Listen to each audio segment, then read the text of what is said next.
Hi everyone, thank you for the opportunity to present to you today, and Melissa, thank you for the lovely introduction. So I am Erica, owner at Harmony Home Medical, and we are a medical equipment provider here in San Diego that goes beyond just the equipment and the supply, but comes into the home to help you find the perfect balance of equipment and modifications and the right products for you. So our showroom is definitely a showstopper in town. It's worth stopping by and seeing all the great products we have. And we also do our home consultations to get harmony in your home with our home accessibility and product experts. So today I wanted to talk about medical equipment and home modifications and kind of the basics on both and how combining the two can create optimal outcomes. So for starters, I have a lot of people ask what equipment is covered on my insurance.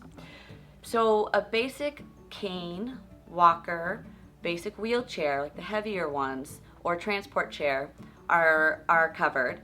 A hospital bed will be covered if you're severely immobile, have tried pillows, and you cannot change position in bed. And then power chairs are covered, and for the ALS diagnosis, that will be covered pretty much all of the time, where the general population has a really high denial rate of about 92%. But so you will get approved for the power chair, the patient lift, and the semi-electric hospital bed when you have the ALS diagnosis. In the bathroom, the coverage is still minimal. They cover a commode, and that's it. So your grab bars, your bath safety seat, or roll and shower chair, all of that stuff will need to come out of pocket. And then oxygen can be covered if you have a very low resting oxygen rate. I believe the number is 82%.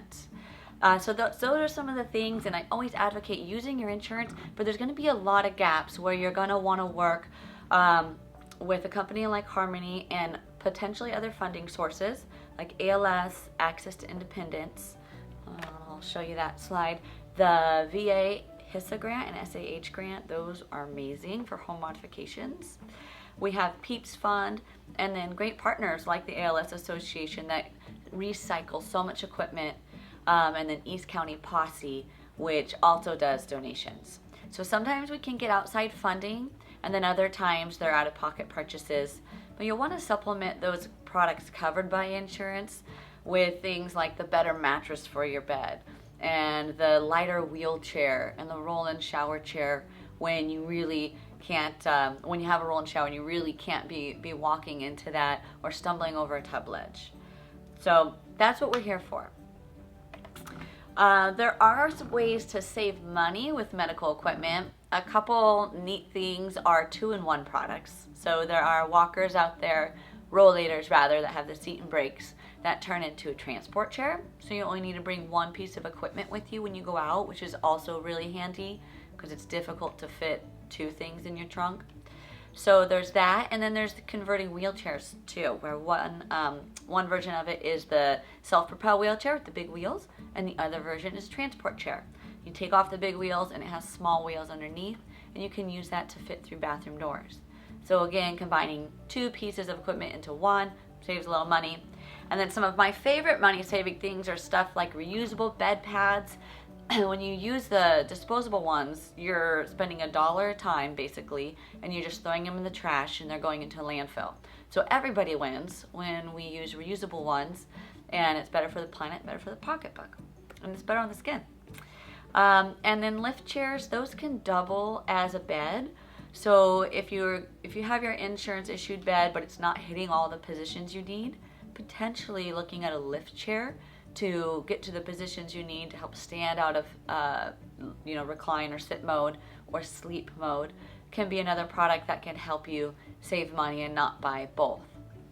And then buying better products out the gate, ones that are going to last and that are going to do what they say, that's really important too. There is a lot of junk out there on the internet and otherwise, so making sure that you buy something that's quality will make sure you don't buy it again. So those are some basic pointers on saving money. And then when home modification is combined with equipment, then we can get the best outcomes and the most economical solutions. So some products that can replace home modifications for less are the tub cut. It's kind of like a modification and a product together. It cuts out the edge of the tub, You can add a door or not to use it as a bath still. And then you can get your legs in either on a transfer bench or if you're still stepping into the tub. Then we have the Shower Buddy that creates a track over the top of the tub. It removes the need to do a roll-in shower. It makes it like as if you had one, because the person can be completely dependent with patient lift, transfer, and then into their shower chair next to the bed and then into the tub. And then ceiling lifts, ramps, and stair lifts.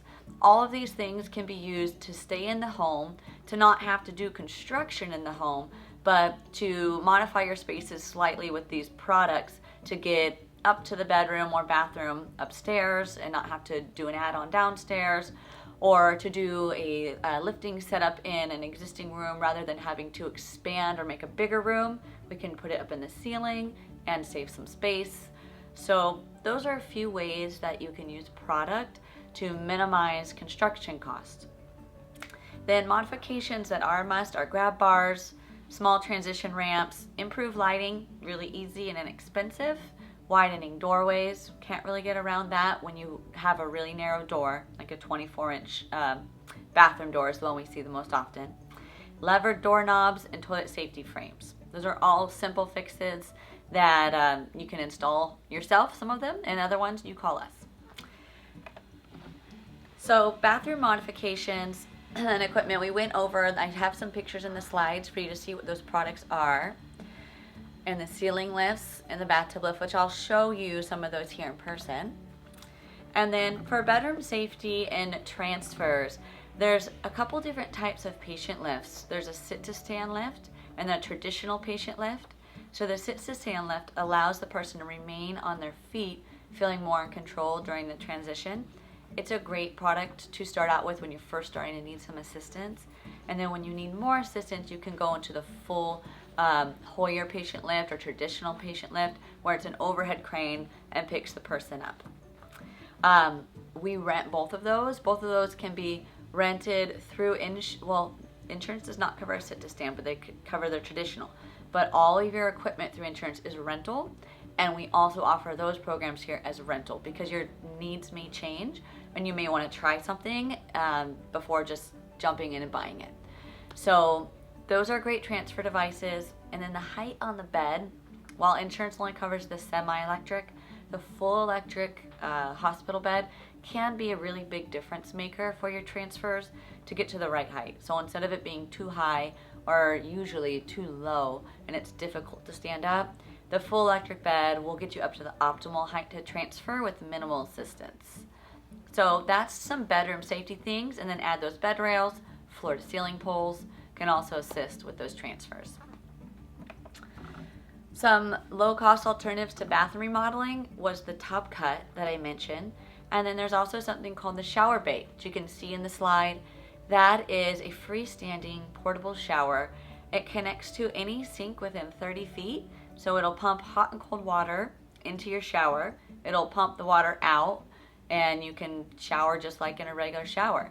It's about a 4-foot wall, so a caregiver can reach over and assist with the showering.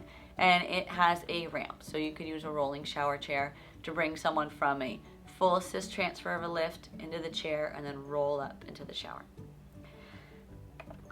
So when that isn't gonna cut it, or you wanna do something more, I shouldn't say extravagant, just easy to use. I mean, the optimal setup is to have that roll and shower situation where you remodel the bathroom, take out that tub, put a zero transition shower in. And we have options for that are retrofit. So we could help save some money with just doing the shower area versus the whole bathroom. But if you choose to go tile on the floor, then a lot of times you need to come out about 4 foot at least from the wall to grade the floor enough to have the water all go the right direction. So that's the ideal situation, to have that roll-in shower. But as I showed you, there's a bunch of other ways to get into the bathtub without having to do the full-blown remodel. And then we also touched on ramps and stair lifts. So I included some pictures of those. They are another way to keep costs down from renovating and using product. Vertical platform lifts are one that a lot of people don't know about. So you're gonna have a big power chair, and maybe you have your bedroom upstairs and you remodeled your bathroom upstairs. That would only be advisable if you were going to have something like a vertical platform lift or elevator to bring you and your power chair upstairs. So a vertical platform lift replaces an elevator. It's a lot less expensive, like half as much of the cost, and can transport a person in a power chair as well as a caregiver, but you will have to see what everyone's weight is to meet the weight capacity. But a lot of times that configuration can work, or the person in the power chair can go up first, exit, and then a caregiver can be up there or then follow up. So that product can go in the home, or it can be installed outside of the house, and we can make a door or gateway into the bedroom, or a patio. We've done them on as well. So that's another money saver if you're going to use your second story and you're considering an elevator. Those are really expensive. A vertical platform lift could be the solution that you're looking for. Okay. So one of the products I wanted to show you was this really neat, super light rollator. So a rollator is a walker that has a seat and handbrakes.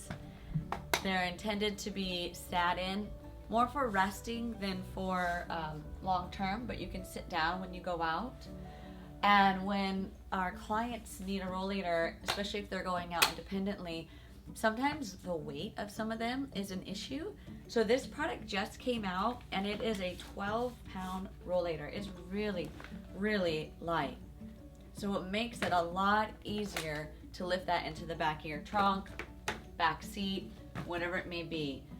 The next closest weight in rollators is 15 pounds. So they really did a great job of getting the weight way, way down. This one's from Standers, and it's called the Let's Go. So the next product that is not super new to the market, but it's good to know about, is the Upwalker.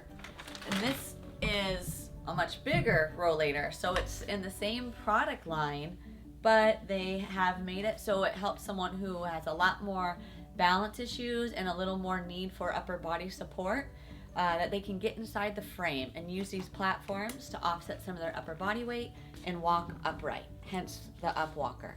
So it's a great product because it's going to give you that extra level of support that you need so you can continue to walk and not be going to a wheelchair for as long as possible. It is bigger. It does have some neat features. So it has the handbrakes, has a seat that pulls forward. It's well out of your way, so your legs can move freely in there. And then when you go to sit down, you just pull that seat forward, and it gives you a seat there. And then the armrest adjusts up and down with just a push of a button. So when you fold it up and put it in the car, it's pretty easy to go. But it is heavier than a regular rollator. So you can get it down like that and then be on your way. And I believe this one is right around 20 pounds, 19, 20 pounds. Yeah. Okay. And then the last thing, I'll get this guy upright. The last one I wanted to show you is the bath lift. It was in the slides, and I just want to show you what it looks like and how it works. A bath lift is a transfer bench with a motor. So transfer benches sit on one edge of the tub, and you sit down on the outside of the tub and slide in. So these little wings here, they catch the edge of your tub. Any standard size tub, and it's not one, it doesn't have to be like exactly standard. It just can't be a big soaker tub or a circular jetted tub. Most regular tubs it will work in. This catches the edge, so you would sit down here and this would not drop. You would bring your legs over the edge of the tub and sit onto the seat here. So, and then the seat powers up and down, and at the bottom it even reclines back a little bit. And it brings you down into the tub so you actually can take a bath and get in the water. So it's a very nice, it's a low cost product too, considering you're able to use your bathtub still, and might be something that can help you continue to get in that water, which can help with pain and just be comforting. So that's the bath lift. Really, very simple. Product's been around a long time, but a lot of people don't know about it. And it'll bring me back up, but it does it a little bit slowly, and it will not let you go down in the water if it doesn't have enough battery to bring you back up. And it has a floating, watertight controller. It cannot electrocute you. I get asked that a lot. It's completely safe. So That's the back lift. And those are just a couple things. We'll do some shots around the store so you can see it. But the best thing is to come in and check it out. Okay, so lastly, I kind of already mentioned the rental programs, rent to own, new and used. These are all ways to make it possible. And reaching out to your community. You have a great community with the ALS Foundation, and there's other services out there like Jewish Family Services. Even Goodwill has some great recycled stuff at times. The senior centers, depending on where you live, do great services and also share product and equipment. So reach out. We're your community. Your neighborhood is your community. ALS is your community. And together we can all make this process a little easier.